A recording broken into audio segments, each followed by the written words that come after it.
স্বৈরতন্ত্রকে বিদায় করা হয়েছিল। সহস্রাধিক প্রাণ কোরবানির বিনিময়ে আমাদের এই অর্জিত স্বাধীনতা আমরা হতে দেব না।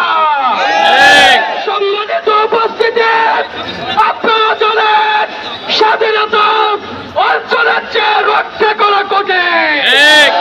আমরা দেখেছি এখনো বিভিন্ন জায়গায় ফ্যাসিবাদের দোসররা পথ পেতে আছে। তাদের ব্যাপারে আমাদের সতর্ক থাকতে হবে।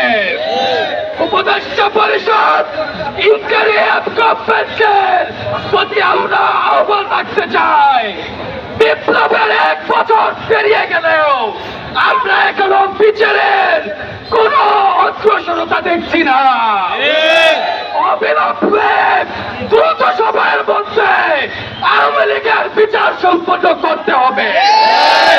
শুধু কোন মৌখিক নিষিদ্ধ নয়, তাদের এই বাংলাদেশে বসবাসের জন্য অতীতের সকল কর্মকাণ্ডের জন্য ক্ষমা চেয়ে মুসলিকা দিয়ে দেশে বসবাস করতে হবে।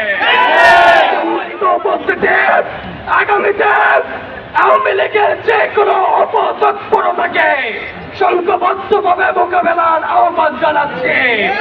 আমাদের ঐক্যবদ্ধ প্রচেষ্টা স্বৈরতন্ত্রের শিকড়কে উপড়াতে পারে।